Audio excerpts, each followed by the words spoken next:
I'm at a loss for words. And not in the good way either. Like, there are so many things that went wrong with this race. And I will be rightfully tearing NASCAR a new asshole. And they deserve every little bit of it.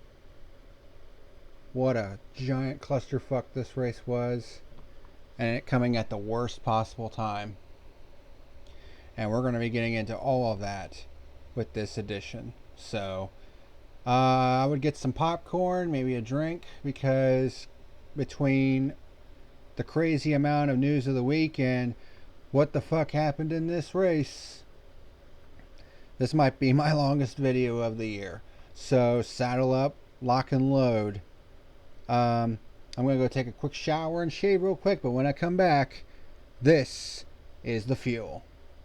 God help us all.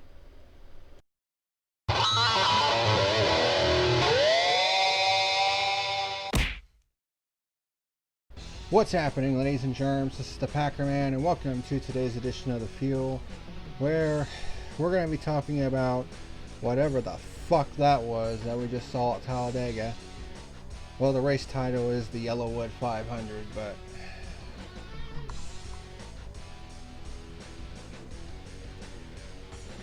what a massive clusterfuck this race was. You know, and considering that the race back in June at Talladega, I gave a perfect 10 out of 10 and basically called the gold standard, I was really looking forward to this race. I was like, I'm ready for some fucking Talladega racing because last couple of trips to Talladega have been awesome, including the one back in June, as you all well know. So I was really looking forward to some great fucking racing. And while we certainly saw that in this race, there were some things that happened in this race that really ruined it, to be honest. So I'm just going to go ahead and get these numbers out of the way, since I usually do these at the end of the show, but I'm just going to go ahead and talk about it right now. In terms of lead changes, we actually had more overall lead changes in this race than we did in the race back in June. We had 58 overall lead changes in this race, although the pure lead change count went down a little bit. It was 43 in June. In this race we had 34 pure lead changes. So, I mean, in terms of those numbers, you would think, yeah, it was a damn good race. And for the most part it was, and we even had a pretty good finish to go along with it. The problem is NASCAR can't seem to get out of their own fucking way. Because the way they officiated this race was just god-awful. I mean, I know NASCAR's officiating is always questionable, but they took it to a whole nother fucking level with this race. Like, this yellow line rule needs to go. And there's some people in NASCAR that need to go as well, because they're just fucking stupid. You know, and that may seem harsh, but I mean, when you consider what happened in this race, I mean, what the flying fuck, dude? Like, what the fuck was this shit? I mean, how are you going to give the win to Denny Hamlin when he was clearly passing cars below the fucking yellow line? And NASCAR's like, oh, that's fine. He's the winner of the race. Lol.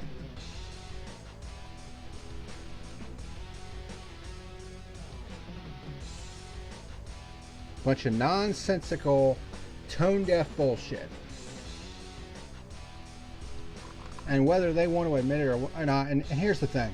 They can come up with any excuse that they want to justify the decisions that they made. It doesn't really fucking matter, because this race is going to put a massive black eye on NASCAR. Because, I mean, they've already been, you know, heavily under the microscope this year, and then you look at the shit that they did in this race.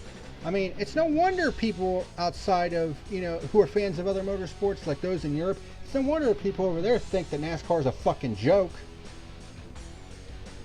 It's because this shit-ass officiating that we see a lot of times in these races. I mean, it's absolutely fucking ridiculous. NASCAR is a fucking joke.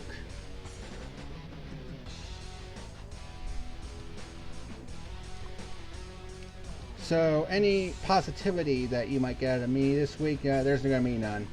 Because I'm going to be ripping them a giant asshole, and quite frankly, they deserve it. Because this is fucking bullshit. Okay? I am so sick and fucking tired of, controversy. Why does it always seem like it's the fucking chase race at Talladega that does this shit? I mean, I remember this is just, it just screams flashbacks to me of the 2015 race when Harvick caused that wreck at the end of the race, and there were a lot of people saying, well, he intentionally caused that wreck to protect his playoff spot, which I believe he did, and then NASCAR just sat on their hands like, nope, that's fine, he gets to keep his chase spot. I mean, that shit caused me to stop watching NASCAR for over 2 years. And it wasn't until the final race of 2017 that I came back to watching NASCAR.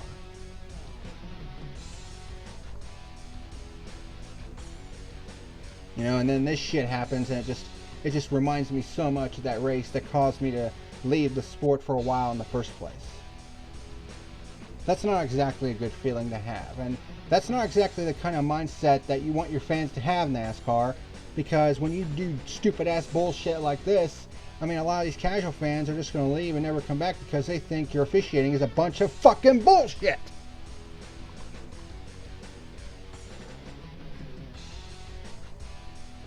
Nothing but a steaming, wet, warm box of camel shit. That's what this officiating was.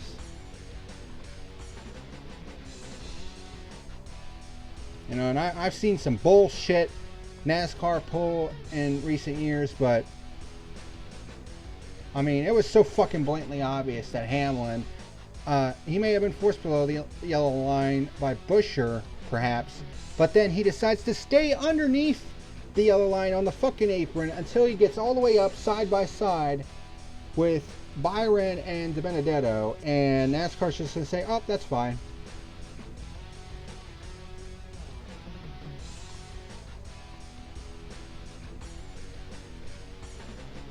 I mean, if that's the way it's going to be, then just get rid of the fucking yellow line rule. Scott Miller apparently had something to say about that, and I'm going to be ripping him a fucking new one too, because the stuff he said was fucking nonsense. And he's one of the people I think who should get the fucking boot from NASCAR, because his officiating is fucking garbage.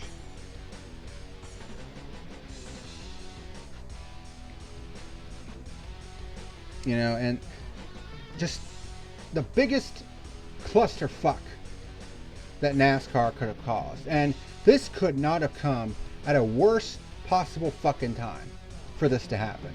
Because we're coming off of back-to-back weeks of just absolutely mind-blowing news stories. A couple weeks ago, we learned that Michael Jordan was going to be starting a brand new Cup team with Denny Hamlin, with him as the majority owner, and they're going to be bringing Bubba Wallace on board. That was a big deal. And then earlier this week, which we're going to be getting into with News of the Week, they dropped the 2021 schedule and all of the bombshell changes that went down with that. And when I saw, all the changes that they made to the schedule for 2021 and the new venues that they're going to be going to, I was legit fucking excited. I really was. I was like, oh my God, finally a fucking shake-up in the schedule. How often in the last, 20, 30 years have we said that, oh, we're looking forward to what the NASCAR schedule is going to bring because we don't know what the fuck's going to happen? We haven't had that because the schedule has pretty much remained the same for the last, 20 years? And the schedule became extremely stagnant as a result. I mean, I remember a couple years ago when they just went ahead and released, the next season schedule in March because there was just so little that fucking changed.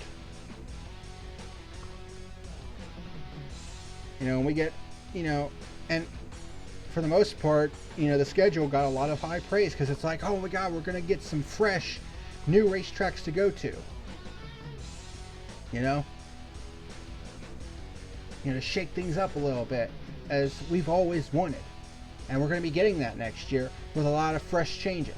A lot of things that tracks are trying, like the dirt race at Bristol, Indianapolis, deciding to use the road course as opposed to the oval this time. To see what'll happen, is to change things up a little bit, to freshen things up, to make, the Cup Series a little bit more exciting for next year, a little bit more exciting to look forward to. You know, and I was legitimately excited to look forward to 2021 because of the schedule that it has. But this race has really dampened that enthusiasm quite a bit. I mean, what else do you want me to say? I mean,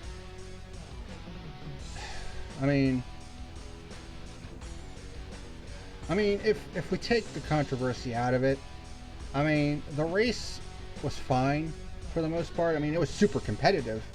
Don't get me wrong. But it was extremely messy. I mean, we had a record number of caution flags for a Talladega race. I think it was like 12 legitimate ones for a caution for a Talladega race, which is a record. So this race was just absolutely messy. It was extremely competitive, but it was extremely messy. So it was nowhere near as good as the June race, but I still would have given it a decent enough score because of how competitive it was, and it also had a pretty good finish. It's just that the controversy just completely wipes out any enthusiasm and any goodwill that I had for this race.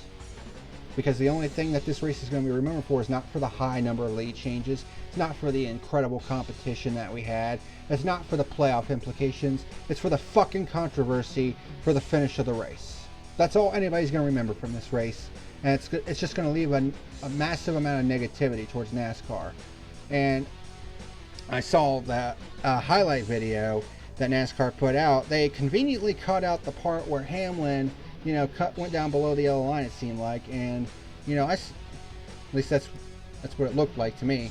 And let me check it here, because it got slammed with so many downvotes, like it's not even funny.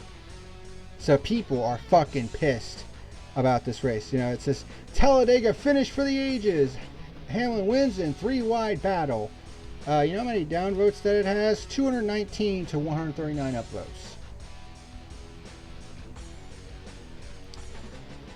And basically, you know, the comments are like, yeah, they're basically slamming NASCAR for, you know, Hamlin going below the yellow line and just the shit ass officiating.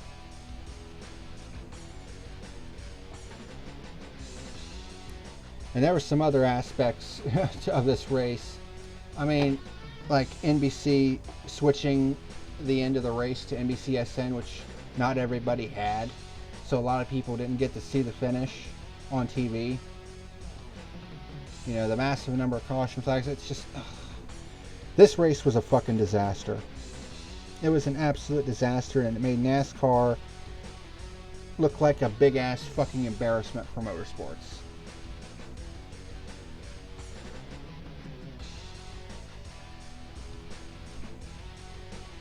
You know, I thought the Southern 500 was a shit-ass race, but mainly because it was boring as fuck. But, you know, even though this race wasn't boring, but, you know, the controversy of the finish of the race, it just completely obliterates, you know, any good feeling I had about this race. You know, am I surprised? No. Am I disappointed? Without a doubt. Am I fucking pissed off? You bet your fucking ass I am. Because after the race in June, I was really looking forward to watching this race. And I was really looking forward, you know, to giving a review to this race and, you know, singing its praises like I did for the race back in June. But instead, I'm just going to be tearing it apart, and I'm going to be tearing NASCAR apart as well. And they rightfully deserve it, because this is probably one of the worst officiated races I've seen so far in the last maybe 5-10 years.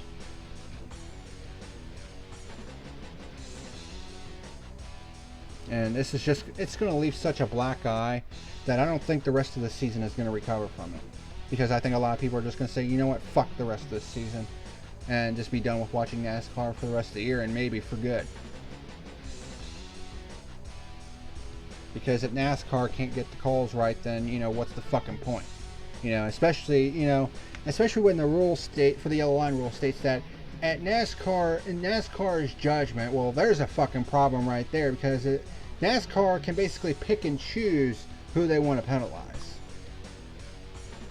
I do find it kind of strange that Hamlin, he was all the way below the fucking double yellow line, got up alongside the leaders to pass them for the win, and he doesn't get a penalty yet. There were several others that got penalized for either forcing below the yellow line or going below the yellow line. I mean, it just seems to me like NASCAR is really trying to get that Harvick-Hamlin showdown at Phoenix at the end of the year.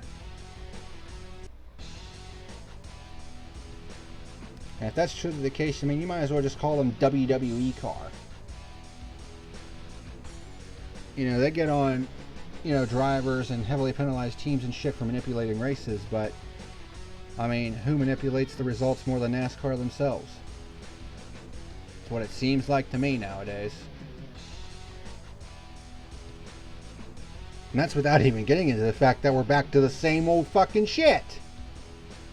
With Denny Hamlin getting his 7th win of the year. Whoop-de fucking do. Woo-hoo-hoo-hoo. Ha!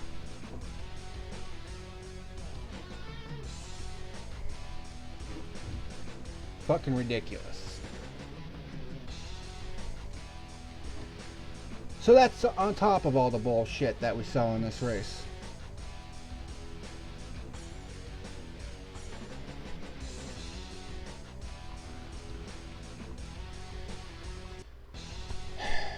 You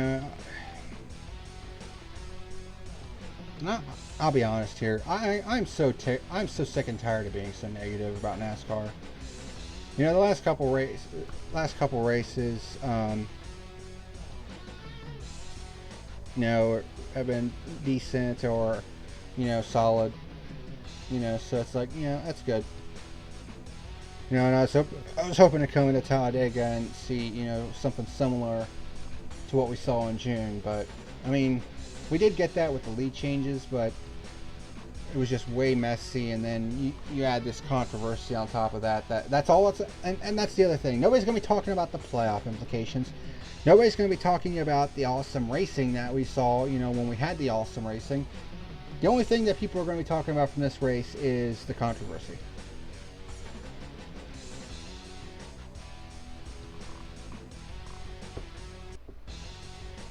And I'm just so sick and fucking tired of controversy. I really am. I mean, when is controversy ever a good thing? Especially when it paints you in such a negative light.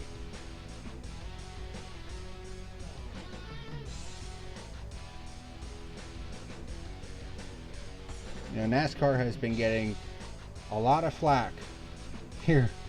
I mean, it's 10:43 p.m. right now on Sunday evening as I'm recording this. And I've been looking at social media and they have just been getting blasted. And rightfully so. Because this was fucking bullshit.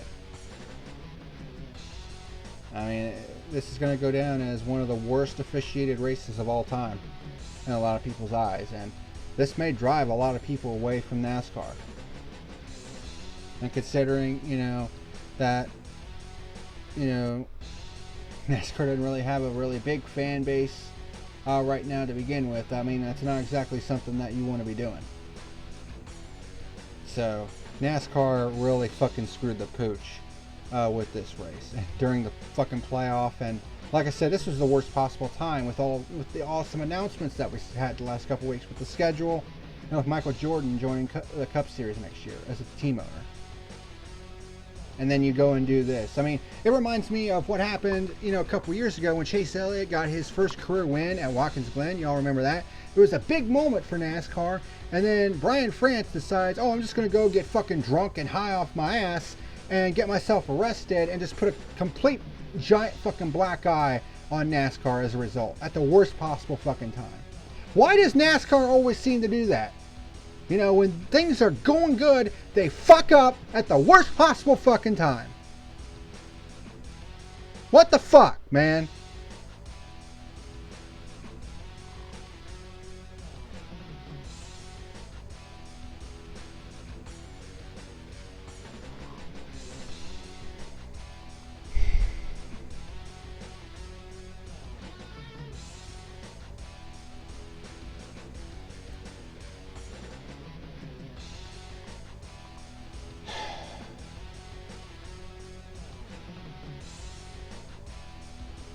I'm ashamed to be a NASCAR fan right now. I really am. You know, just, I mean, I love this sport to death. I've been a motorsports fan since, you know, I was a little kid.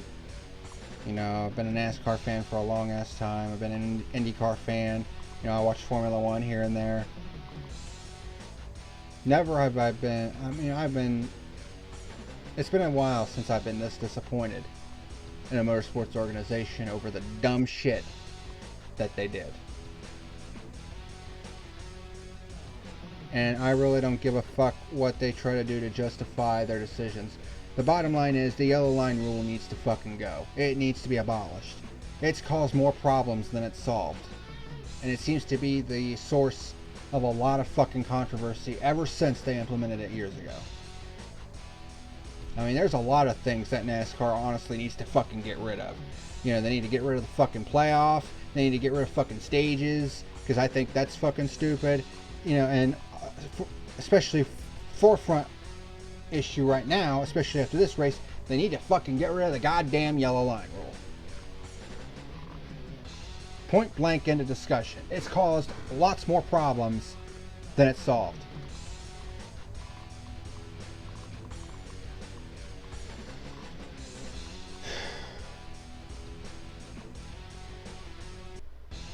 God, I haven't gotten into the news of the week section yet. I'm already 20 minutes into this video. But, I mean, that's what this type of shit can do.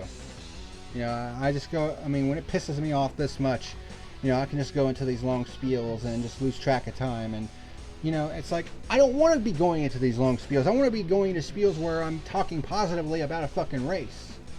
You know, I enjoy those a lot more.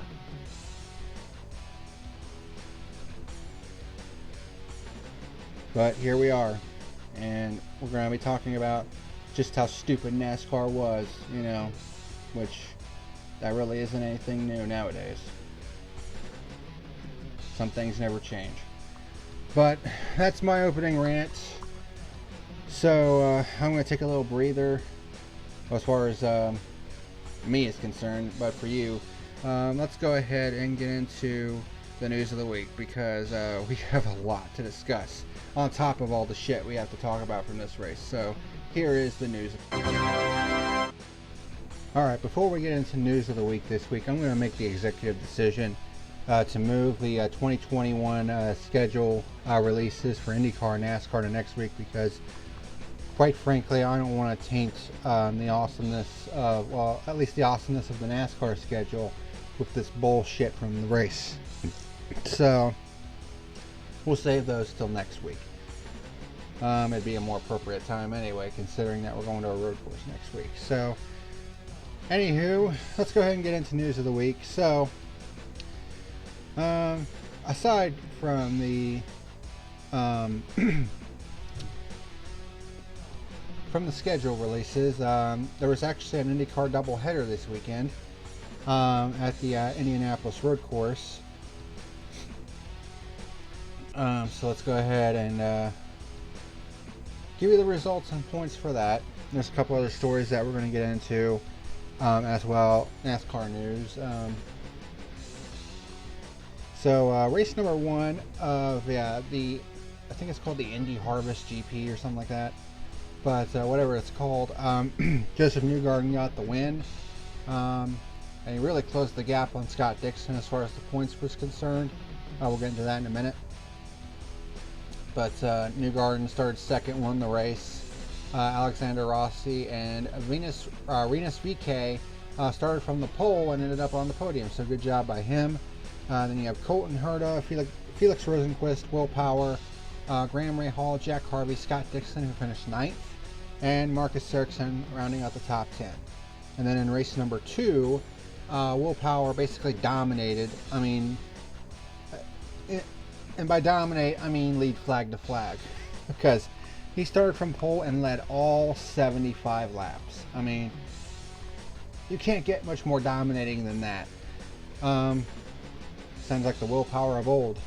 Colton Herta finishes in the second position. He's running really good this year. And then you have Alexander Rossi getting another podium. Then Joseph Newgarden, who finished ahead of Scott Dixon yet again, who really struggled this weekend. in both races. Only got 8th and 9th place finishes. Pato O'Ward, who's also been doing good this year, he finished in 5th. And you have Jack Harvey. Jack Harvey in his limited races this year, he's actually notched some top 10 finishes. And you have Graham Rahal, Scott Dixon, Alex Palou, and Simon Pagenaud in the top 10. So with one race remaining, the Grand Prix of St. Petersburg at the end of the year, later on in October. Here are the point standings. There's only 2 drivers that have a shot at it, and, well, it's the defending champion and the 5-time champion. Scott Dixon still leads the way, but his giant points lead has evaporated to just 32 points, and I believe the final race of the year is double points. Colton Herta, despite the fact that he's out of championship contention, is actually 3rd in points, so great sophomore effort by him. Will Power with his win moves up to 4th. Pato O'Ward in the 5th position. Not bad. Then you have Graham Rahal, Indy 500 winner Takuma Sato, Simon Pagenaud, Alexander Rossi, who just had a really shitty year this year. And then Felix Rosenqvist rounds out the top 10. And that's what the NTT IndyCar Series looks like with one race to go. So jumping back over to NASCAR, a big news story came out this weekend that this year is going to be Chad Knaus's final year as a crew chief, a regular crew chief in the Cup Series. For the last couple years, he's been the crew chief for William Byron. Of course, finally got William Byron's first career win at Daytona. But over this weekend, it was announced that Chad Knaus is going to be promoted to vice president of competition at Hendrick Motorsports. So he's moving on to bigger and better things. Of course, he's leaving behind one hell of a legacy in the Cup Series. As the crew chief of Jimmy Johnson for so many years, with him, winning 7 championships and all those wins. So Knaus is being promoted to vice president of competition. Pretty sure he's going to miss being on the pit box, but I think it's well earned by him. So we'll wish him luck in his new role at Hendrick Motorsports. The other big news is that Hendrick Motorsports, still in Hendrick Motorsports, and RCR are going to team up to beef up engine development for the Chevrolets, which is a pretty big deal because it seems like that the Chevy engines have been a little bit lacking behind the Fords and Toyotas. But shut up, freaking pop-ups.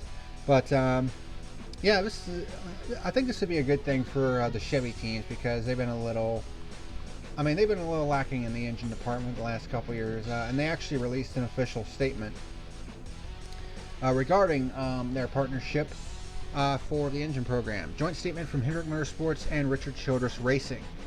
Following the 2020 NASCAR Cup Series season, Hendrick Motorsports and Richard Childress Racing will formalize a joint venture focused on engine R&D and the establishment of a common Chevrolet engine specification. While our 2 championship-winning organizations will collaborate on research and development, our respective engine shop operations will continue to function independently as they currently do. We look forward to working together to fully leverage the knowledge and intellectual property of our 2 successful programs to advance Chevrolet's engine for NASCAR. Engines produced by Hendrick Motorsports and Richard Childress Racing via ECR Engines have earned a combined 39 NASCAR National Series championships, including 20 at the Elite Cup Series level. Chevrolet race cars fielded by the 2 organizations have won a combined 369 NASCAR Cup Series points-paying events. So there you go. Hendrick and RCR are basically joining forces to collaborate on R&D for Chevrolet engines. So I think that'll be a big deal for the Chevrolet program because, like I said, they've been a little lacking in the engine department the last couple of years to the Fords and Toyotas. So I think that's going to be really beneficial for all the Chevrolet teams involved, and there are quite a few of them. I think Chevy has the most cars in the field right now in terms of full-time teams. So that'll be really beneficial for them. But that's pretty much it. Since I'm moving the schedule announcements to next week, that's pretty much it for News of the Week this week. So, without further ado, let's get into the review itself. Oh boy. Alright, so here we go. Here's your review for the 2020 YellaWood 500 at Talladega. Stages broke down like this. Stages 1 and 2 were 60 laps, with stage 3 being 68 laps. So Denny Hamlin started from the pole, and trust me, we're going to be talking more about Denny Hamlin in a not so flattering light near the end of this review, because I got a bone to pick with that fucker. So, this race started out really messy. Like, really messy. We had our first caution on the very first lap when Christopher Bell looked like he lost the left rear tire and spins in turn 3. Tyler Reddick sustains damage when he got into the 95 as well. So Hamlin leads on the restart. We were already 3 wide down the backstretch. We had JGR cars in the top 3 spots. We had Hamlin, Martin Truex, and Kyle Busch. And then we get our second caution on lap 9 when Ricky Stenhouse gets spun off the front bumper of John Hunter Nemechek. Nemechek was basically trying to bump draft, but they were in the middle of the tri-oval, and Stenhouse got loose and basically got spun to the inside, and that was the end of his day. Hamlin led on the restart, but then we got another caution on lap 13 when Corey LaJoie stalled on the front stretch. So no wrecks this time, but it was because of a car that was stalled on the front stretch. 3 cautions in the first 13 laps, and we still had a competition caution on lap 25. Not exactly the best omen. So I was like, yeah, this is just getting silly at this point. And there were a couple other like big time YouTubers, NASCAR tubers that agreed with that. Hamlin leads on the restart. Hamlin starts blocking like crazy early on, but Logano gets to the outside for our first pure lead change of the day on lap 17. Hamlin gets a push from Keselowski as Elliott tries to come up through the middle, and we get our second pure lead change on lap 19. Almirola starts pushing DiBenedetto up the inside, but Hamlin blocks. And then we get our fourth caution on lap 26, which was the competition caution. So everyone comes in for service, and Almirola leads the race off of pit road. So he leads on the restart, and this is when the pure lead change counter really started spinning, going into the spin cycle. We had our third pure lead change with Ryan Blaney taking the lead on lap 33. And then you have Almirola and Blaney side by side for the lead for a bit, without Almirola taking it back on lap 34. Then Eric Jones took the lead on lap 35 for our 5th pure lead change of the day. And then NBC decides, yeah, let's just go to a fucking commercial while they're side by side for the lead. And I've also got a bone to pick with NBC as well, because they really fucked the horse on how they handled the end of this race. And we'll get to that in a bit. But then we had our 6th and 7th pure lead changes when Ryan Blaney and Eric Jones traded the lead back and forth. So we had 5 straight laps with lead changes. Damn. JGR was 1, 2, 3 once again. This time it was Jones, Truex, and Busch this time. Then Ryan Blaney went up to challenge and got our 8th pure lead change on lap 42. Blaney gets and he got a push from Daniel Suarez, who actually had a good run in this race, at least for a little bit, to take the lead. And then the Penske cars ran up to the front and are now 1, 2, 3 on lap 45. And then we started seeing the lead swap back and forth once again. You had Joey Logano taking over the lead on lap 50. Then Eric Jones got by him. Another lead change, lap 51. Chase Elliott then got by him. Another lead change, lap 52. So we're up to 11 pure lead changes at this point. So lots of shuffling around at the front of the pack. Kurt Busch gets a huge push from the 9, or around the 9, and then Almirola, who was pushing him, ducks to the inside and basically leaves him out to dry, and he takes the lead for our 12th pure lead change of the day on lap 55. Alex Bowman starts coming towards the front, but then we get our 5th caution on lap 57. Alex Bowman gets a huge push from behind from Joey Logano. Tries to go to the outside of Almirola, even though there wasn't really room, but I mean, he was being pushed, so I mean, there wasn't really much he could do there. Gets into Almirola, and away they go. There were 5 cars involved in the crash. Almirola, Alex Bowman, Kyle Busch was involved, as well as Ryan Blaney and Austin Dillon. And Almirola was not too pleased with Bowman, but I mean, it wasn't really Bowman's fault. I mean, he had Logano up his ass.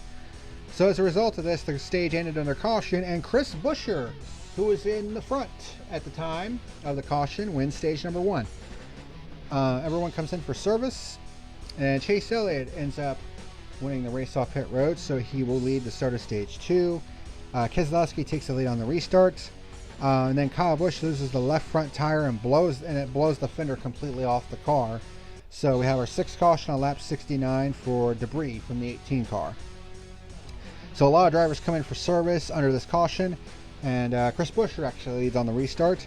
Eric Jones starts coming on the outside lane and takes the lead For our 13th pure lead change on lap 75, Chris Buescher comes back though, races side by side with him, and gets the lead back on lap 76. Jones and Buescher continue to fight for the lead, and then we have Matt DiBenedetto coming on the outside and clears the 17 for the lead, but then Jones comes on the outside to challenge as well, and he actually leads at the line for our 15th pure lead change on lap 82. McDowell goes to the garage for a mechanical problem. Several drivers come in on lap 87 for service, green flag pit stops, and then we have our 7th caution right in the middle of those on lap 88 for debris from the 12 car after he hits the wall. So all those guys that came in under green, basically this is what they wanted to see because they had already made their pit stop. Everybody else has to come in and they can stay out and take the lead, which is what Elliott did, so he leads on the restart. He continues to lead as his teammates back him up on the inside lane, which I believe was Alex Bowman and Jimmy Johnson at this point. Or was it William Byron? I can't remember. Choo-choo train starts forming on the inside lane. We did see that a few times.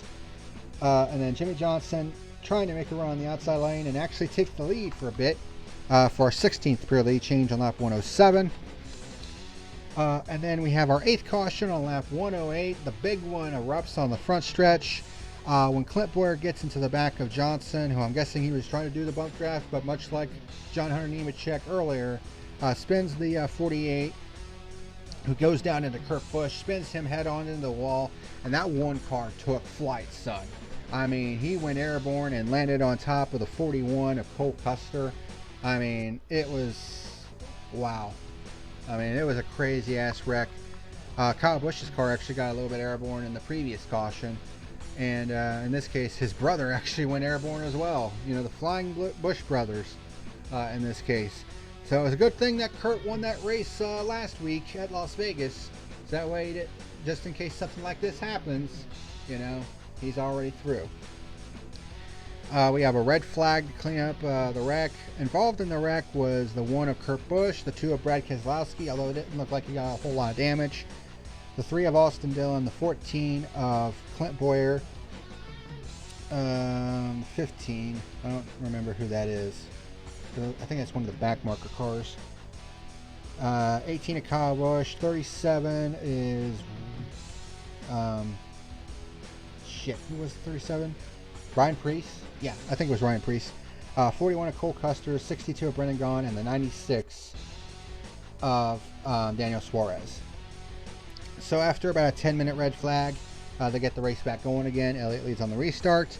Logano gets around the outside to take the lead on the restart. But then Truex gets up there to challenge for 17th pure lead change in lap 117.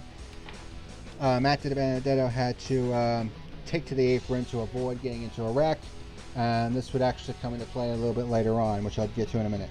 Then we have our 18th pure lead change when Tyler Reddick actually took the lead for a bit on lap 118.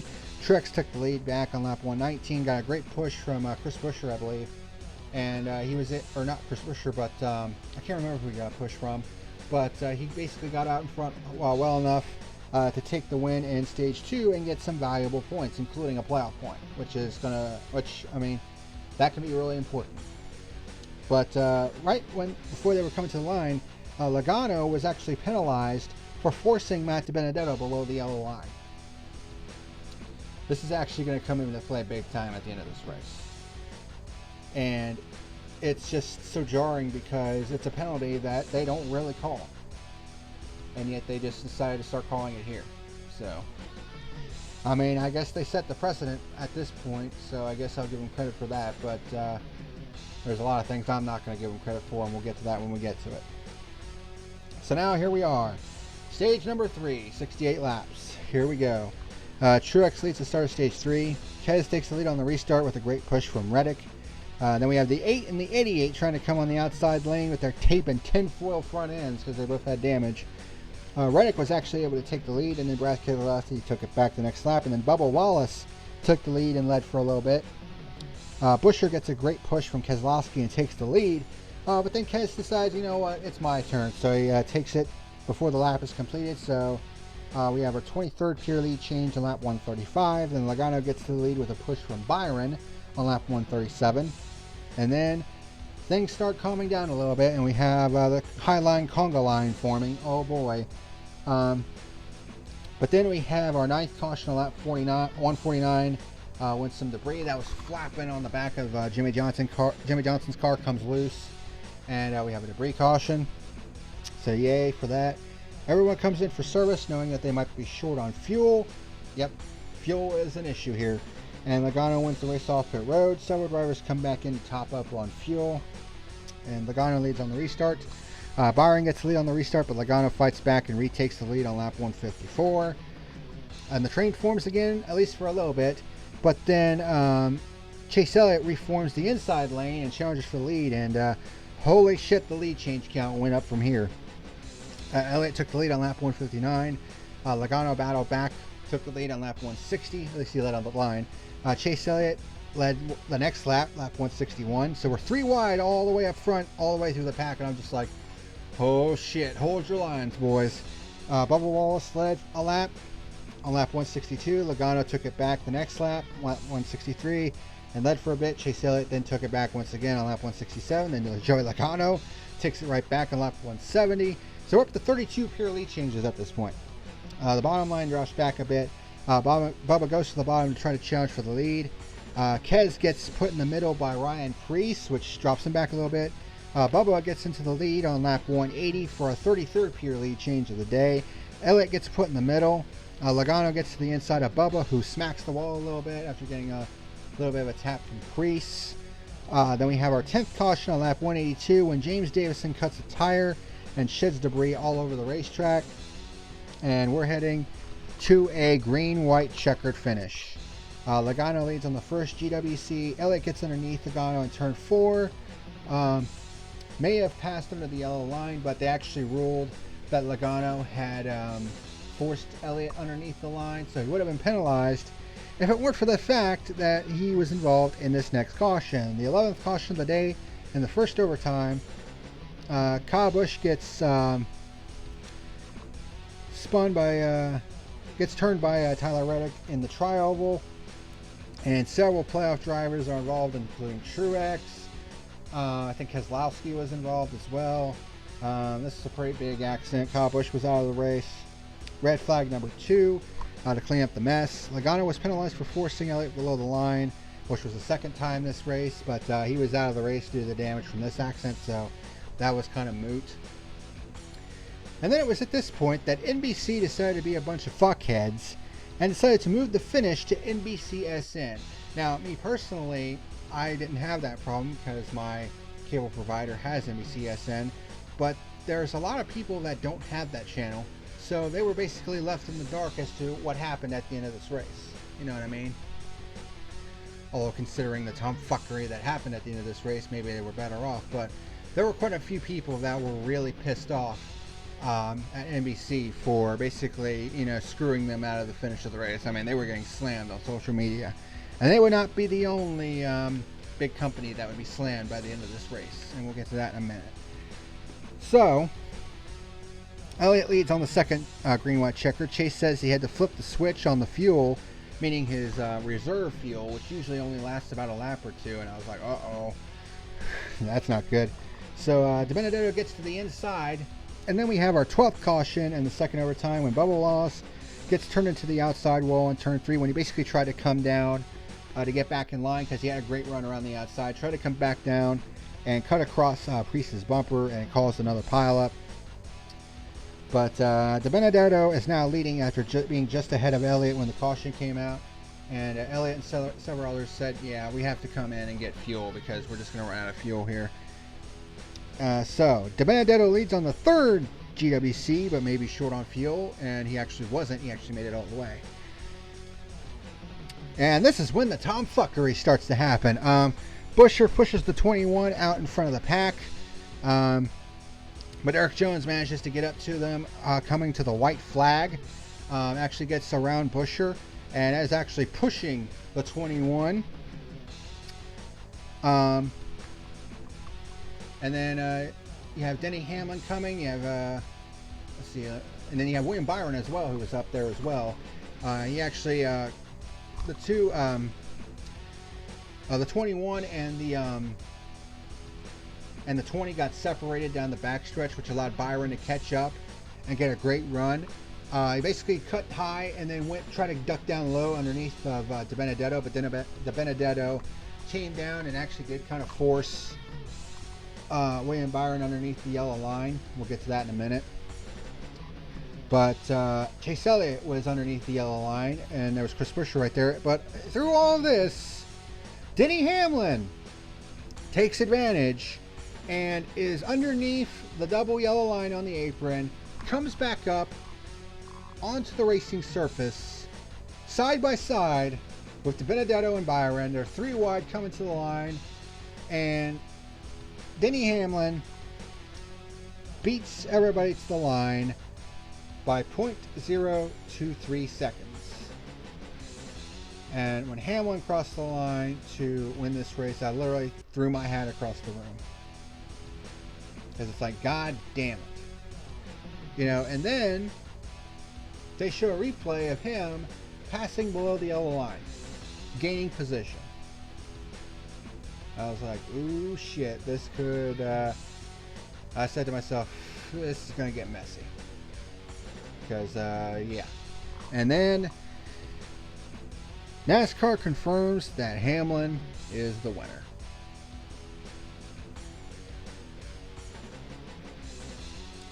Yep, they basically allowed him to make the pass underneath the yellow line, which typically you're not allowed to do, because they said that he was forced under one, and I guess they ruled that he stayed under there to quote-unquote avoid a wreck.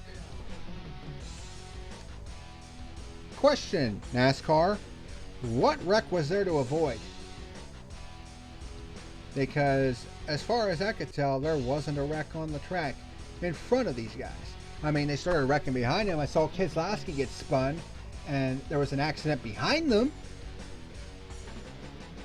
But tell me what kind of wreck that Hamlin was trying to avoid right there. Oh, that's right. He wasn't.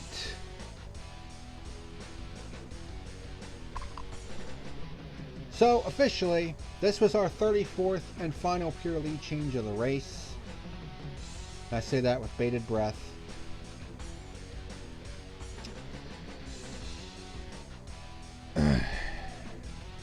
And Denny Hamlin wins the YellaWood 500 at Talladega from the pole and advances to the round of 8, which he would have anyway, because I mean I think he would have had enough points anyway to make it in, but you know. And then came the penalties after the race. They penalized Matt De Benedetto for forcing William Byron below the yellow line, which, you know, I mean, he did force him below the yellow line. As much as I hate to admit it, he did force him below the yellow line, which is against the rules. But Chase Elliott was also penalized initially for going below the yellow line, and then after the race they filed a complaint, or not a complaint, but a protest, and NASCAR took another look at it and determined that Buescher had actually forced Chase Elliott below the yellow line. So Elliott was reinstated to his 5th place finish, while Buescher was moved to the tail end of the lead lap along with Matt De Benedetto. So they finished 21st and 22nd. So they penalize those guys, but they don't penalize Denny Hamlin for passing below the yellow line. And you can say, well, he was forced down there. Well, he had plenty of time to move back up onto the racing surface, and decided not to do so until they were almost onto the fucking straightaway.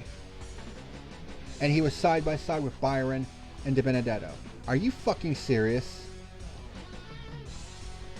And when he pulled up to the finish line and he got out of the car, the boos showering down from the grandstands was unlike anything I had heard this year.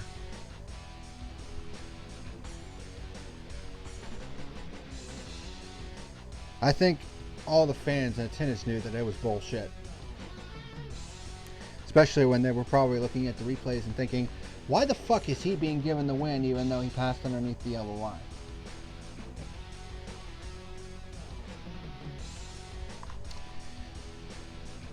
But that was not the only tumfuckery that came out of this, because Dale Jr., and I actually wholeheartedly agree with him on this one. He basically said, how about we just get rid of the yellow line? Let's just get rid of the yellow line rule. It's just I'm paraphrasing here, but he basically said it's a big pain in the ass. Nobody likes having a race basically, being decided by officiating. That's not why we watch these fucking races for 4.5 goddamn hours, just to see it end like this, where it's we don't know who actually wins, because NASCAR decides, oh, we're just going to assess penalties here, there, and everywhere, and all this other fucking stupid ass bullshit. I mean, it just feels like we got fucking ripped off for 4.5 hours that we're never going to get back. That's literally what it feels like. So, as if the controversy wasn't bad enough, then it gets even worse, because NASCAR goes from stupid to total fucking tone deaf. Because after, Dale Jr. basically said, let's get rid of the yellow line rule, basically a lot of drivers chimed in and said, no, we shouldn't get rid of the yellow line rule. And in particular, Scott Miller, who I guess is the head official, is like, he basically was spewing some bullshit, like all of the penalties were clear-cut, bull fucking shit. And then he says, and he has the audacity to say this, he says, removing the yellow line rule would just cause a big mess. Are you fucking kidding me? Did you not see what happened in this fucking race? This race was a fucking mess without the goddamn yellow line rule. Because in all the wrecks, the yellow line rule had nothing to do with the wrecks. Like, are you that fucking stupid? The yellow line rule causes more accidents and controversy than it solves. And of course they're not going to get rid of the yellow line rule because they think they're right all the time, which, newsflash, you're not. And I've been echoing that the yellow line rule has been fucking stupid ever since they put it in. It just causes way too much controversy, especially in this race in particular. And they just decide that they're going to enforce the, shoving people, forcing people below the yellow line rule that they never used to. That's the infuriating part about NASCAR, is the fact that they are just so fucking inconsistent. It's infuriating. And then they come out and then Scott Miller in particular says that, oh, if we remove the yellow line rule, it'll just be a giant mess. Apparently he didn't pay any fucking attention to this race whatsoever. Scott Miller needs to go. He is so fucking incompetent and tone deaf as a head official, like it's not even fucking funny. And if that wasn't enough bullshit, Denny Hamlin himself proved how much of a fucking shill he is. Because in the post-race press conference, he basically said that all the yellow line passing and stuff like that, him going below the yellow line, is a non-story. Like, are you fucking kidding me right now? Let me pull this up real quick, because I'm going to quote him verbatim here.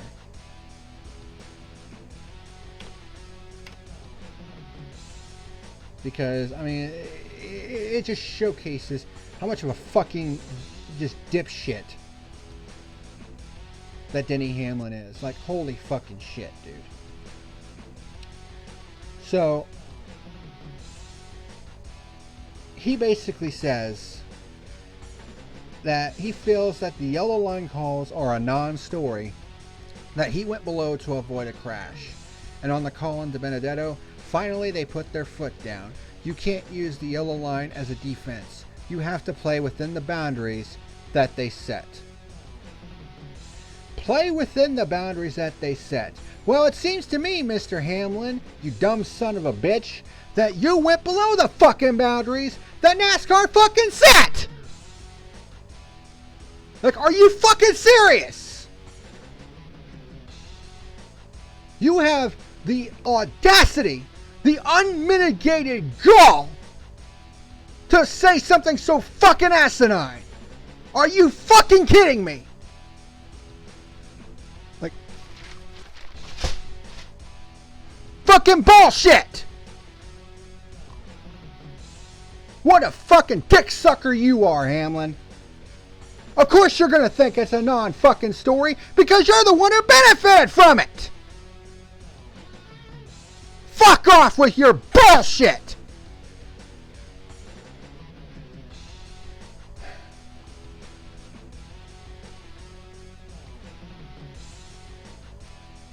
Absolutely fucking tone deaf.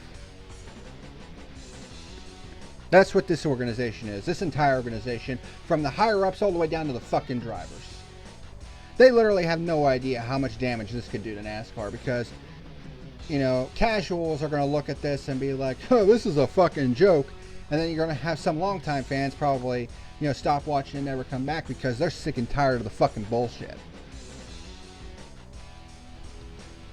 And if that wasn't enough, apparently there was a video that they had uploaded with highlights of the Talladega race that said like something like incredible 3-wide finish with Denny Hamlin winning and all this other stuff, and it got downvoted all to hell.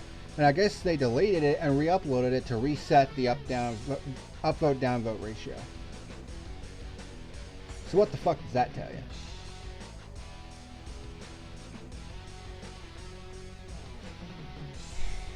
This company is a fucking joke. It really is. NASCAR is a fucking joke. I mean,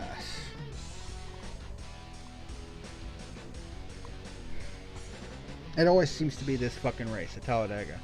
It always seems to be the fucking playoff race at Talladega that does this shit.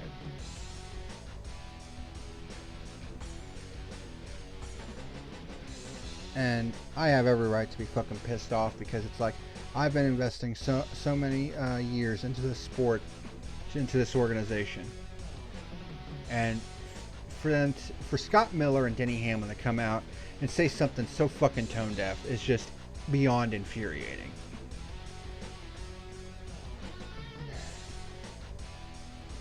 And this may rub some people the wrong way, but at this point I really don't care. I think it's time for a rival stock car series to start up. I really do. I know that splitting a national series might not be the best idea. I mean, look at what happened to open wheel racing, but I mean, at this point, I can't trust NASCAR, you know, to do the right thing anymore. After this bullshit, I don't fucking trust them for one goddamn second. They can't officiate worth a fuck. So maybe we need an alternative, honestly. Because I am so sick and fucking tired of the controversial bullshit that comes from, you know, having stupid ass rules like the yellow line rule. You know, and they can come up with all the excuses they want to justify their decisions. It doesn't fucking matter. This is going to be a massive black eye for NASCAR. Because all people are going to be talking about is the controversial calls that they made and the controversial non-call that they made. I mean, and not only that, this is just going to give more ammo to the people that absolutely loathe NASCAR. This is just going to add more fuel to the fire for them. Like, yeah, see, NASCAR can't do anything good worth a fuck.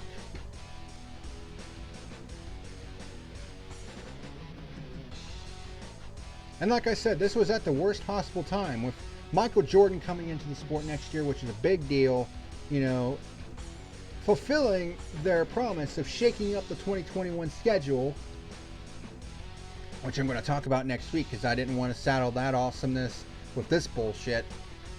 You know, that's back-to-back weeks of absolute awesomeness, and you completely screw the fucking pooch, and you didn't even have the common decency or the fucking common sense to use a goddamn condom.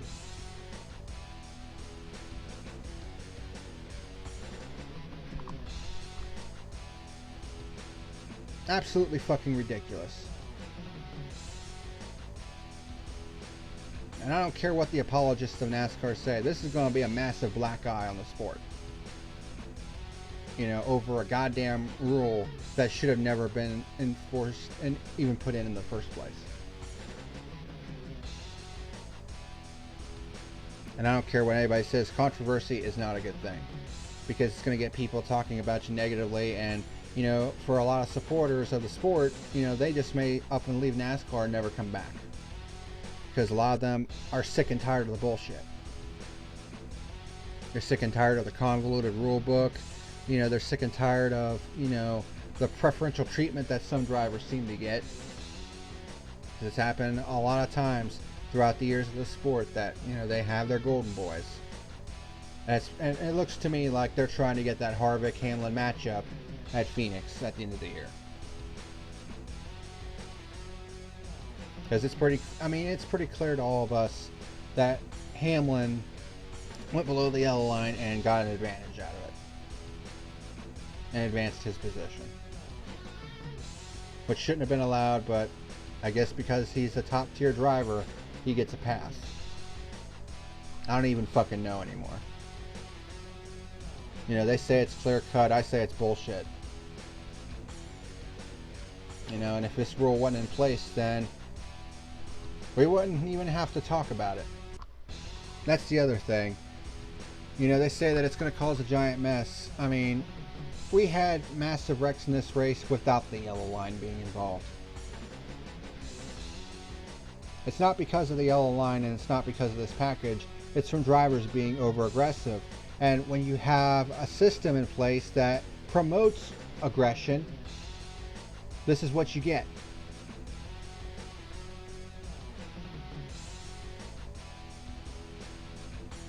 So, no. The yellow line rule needs to fucking go.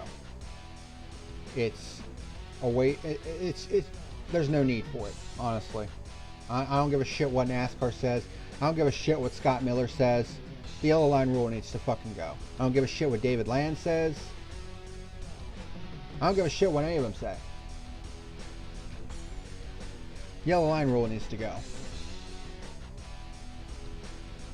I mean, it's caused more accidents and more controversy than it's solved.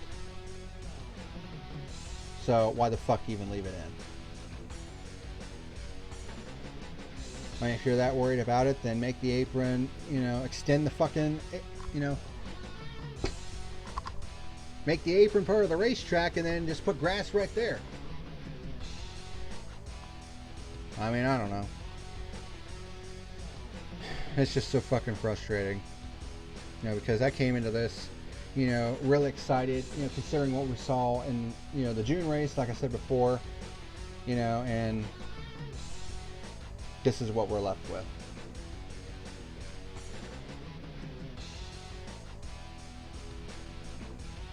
Honestly, at this point, I'm ready for this season to be over. My enthusiasm for this sport and for this organization has taken a massive hit. I mean, I was so excited for next year with the schedule release, but after this shit, I mean, honestly, NASCAR could disappear tomorrow and I wouldn't give a shit. That's how much I'm pissed at NASCAR right now.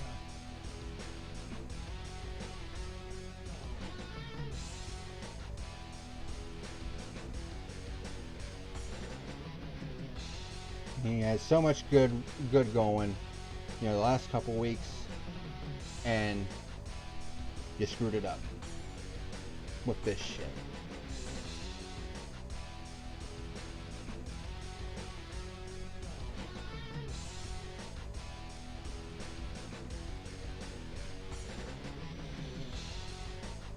Alright, well, let's go ahead and get to the results and the points and my final rating, and I guess end this video off. It's been a heated video, I'll tell you that much. But, I mean, when you have stupid bullshit like this happen, you know, that's just the way that this thing goes. I mean, I just tell it like it is. So, let's get to the results and all that good stuff, and then we'll get out of here. Alright, so, driver of the race. I'm sure as hell not giving it to Denny Hamlin for obvious reasons. I've been looking through the top 10. I mean, I could give it to Ty Dillon, who ended up third. You know, one of his final runs with the 13 car. But there's actually someone here in the top 10. I couldn't remember who the driver of the 15 car was. Then I looked at the top 10 results and it's like, oh, that's who it is. Brendan Poole. Yep, I am going to give driver of the race to Brennan Poole, one of the underdog drivers in a very underfunded car. He actually managed a top 10 finish in this race. And I know it's Talladega, but I mean, for teams such as that 15 car, I mean, for Brennan Poole to get a top 10 finish out of all the just absolute foolishness of this race, I mean, what more can you really say? I mean, so good job by Brennan Poole to get a top 10 finish in very auspicious circumstances, to say the least. Should be pretty obvious who my reject of the race is. But I gotta tell you, the competition for reject of the race this week, I mean, pretty big. I could give it to Clint Boyer, who caused that first massive accident. I could give it to Denny Hamlin, for going below the yellow line to pass and then making that asinine comment afterwards. I could give it to Scott Miller, who tried to bullshit us with his bullshit explanation. But, you know what? I'm just going to give reject of the race to NASCAR. As in the entire organization. From the higher-ups all the way down to the drivers for just being absolutely fucking tone deaf. Like, a lot of us want the yellow line to just go away because it causes nothing but controversy. In fact, it's been nothing but it's been a fucking source. I think it is the source of all the controversy that Talladega's had since it was implemented all those years ago. And yet, the higher-ups and the drivers are like, I don't want to get rid of it, because it could cause massive accidents. Now, you must have been blind, either being behind the wheel of this race or you didn't, watch the fucking replays or any of that shit. And they obviously have no idea how much damage this could do to NASCAR. I mean, their credibility was already in the toilet to begin with. But after this race, some fans might be at a point of no return. And quite frankly, NASCAR deserves all the criticism that they're getting. I mean, this was an absolute shit-tastic way to handle all this. I mean, they deserve to have hands ramrodded up their ass, have their tongue grabbed from inside, and then yanked out through their fucking asshole, turning them inside out. That's what they deserve. They deserve all the vitriol and all the criticism that they're getting today. From Scott Miller to Denny Hamlin and everyone in between. They deserve every bit of criticism for the tomfuckery from this race.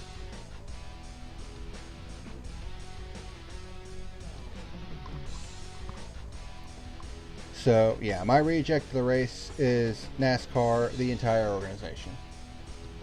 So as far as I'm concerned, Scott Miller can fuck himself, Denny Hamlin can go fuck himself, and at the moment, NASCAR as a whole can go fuck itself.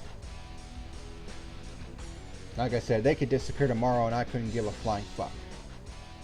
I think it's honestly time for a new stock car sanctioning body. Because NASCAR ain't worth a fuck. Not anymore. NASCAR is not the organization that I grew up with. Like, this NASCAR isn't even recognizable. From the implementation of the godforsaken chase, to stages, implementing all these different fucking rules and all this other bullshit that didn't need to be implemented. This is not the NASCAR I grew up with. This is totally different. I don't even recognize it. And I don't know if this is a NASCAR I want to continue covering. Honestly, I'm honestly conflicted at the moment because I love motorsports to death, and I've loved NASCAR for years, but this is really testing my loyalty at this point.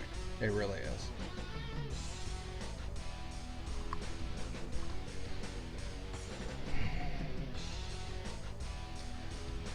So, race results, top 10 finishers. Denny Hamlin with the win. Who fucking cares?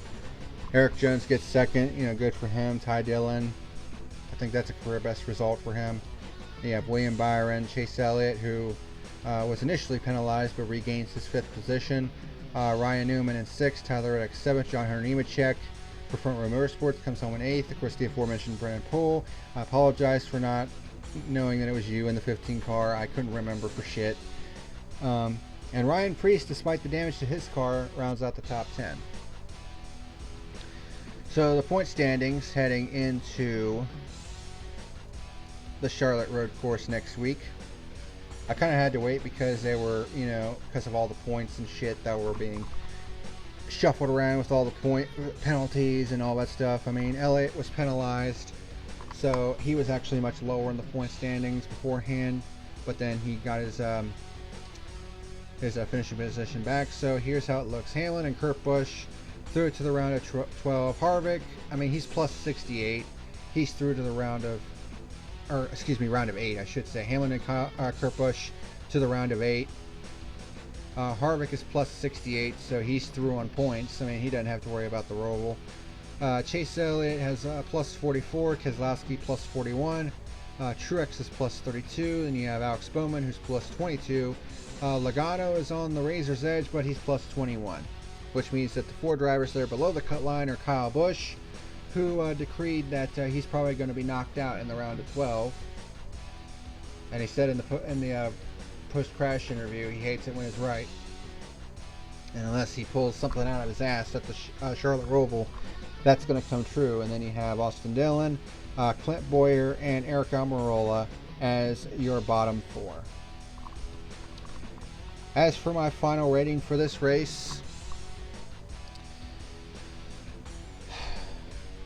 I mean, I was going to give it, if this didn't have any of the fucking controversy, this was a pretty messy Talladega race. I mean, we had a record number of cautions in this race. And this track's been around since 1969, and we had a record number of cautions. But in between the cautions, the racing was actually pretty good. We did get a photo finish, which is all the hallmarks of a great race. But what really kills this race for me is the controversy and NASCAR's handling of it, which was just absolutely the most piss poor that they could have possibly done. And the only thing that's going to be remembered from this race is all the controversy, and that just completely ruins the race for me. My final rating for this race, it gets an automatic 0 out of 10. I know some people are probably not going to like that. It's like, well, you like the racing, you like the high number of lead changes, you like the photo finish. How can you give this race a 0? I give this race a 0 because of NASCAR. I can like all those aspects of the race and still think that the race as a whole was complete and utter trash. Because it's like if you go to the movies and you see an awesome movie and then you get to the ending and it's just complete total shit. I mean, it really shouldn't be a mindset, admittedly, but when you see a crap ending to what was otherwise, a good movie, are you really going to say it was a good movie? No, you're going to say it was complete and total shit. Because you get to that crescendo and it's just a massive letdown. That's what this race is for me. It was a pretty good race, it was certainly much better. And let's be honest here. The 0 out of 10 is not indicative of the on-track action. It was awesome, but the controversy just completely ruins it. And NASCAR's handling of everything post-race, including their asinine-ass comments, Denny Hamlin included, it completely ruins it for me. And it just completely puts a damper on the enthusiasm I had for this race and for, the 2021 season. After the release of the schedule, I was super excited for next year. And the finish of this race and NASCAR's handling of it completely put a damper on, my spirits for next year. And when you come out of a race feeling like that, there's no way you can give it points. I'm sorry. So it's an automatic 0 out of 10. I don't like giving those out, especially when the race was much better than that score indicates. But, when you fuck up the finish of the race like NASCAR did, and just completely ruin it,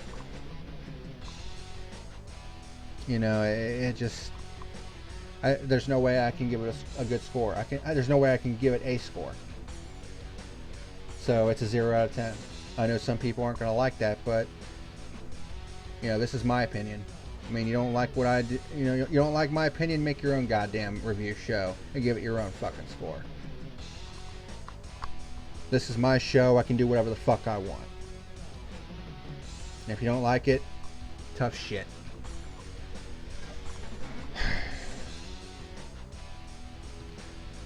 Oh, I'm done ranting and raving.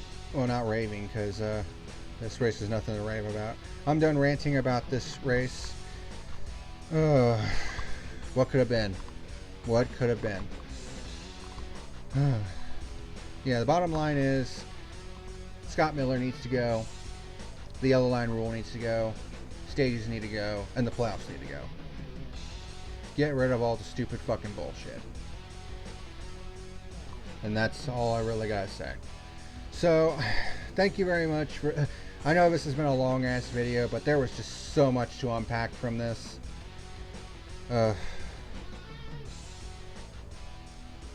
Hopefully the Roval will deliver us one hell of a show and we can just fucking forget all of this. Apparently there's supposed to be rain in the forecast for this weekend, and hopefully we'll be able to get our first ever Cup rain race and wash the stink away from this fucking race, because we need it in the worst possible way.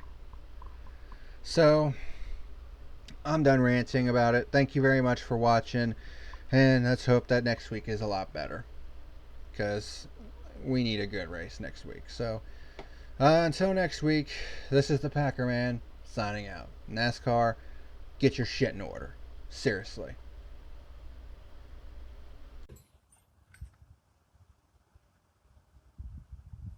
You better like and subscribe or face the consequences.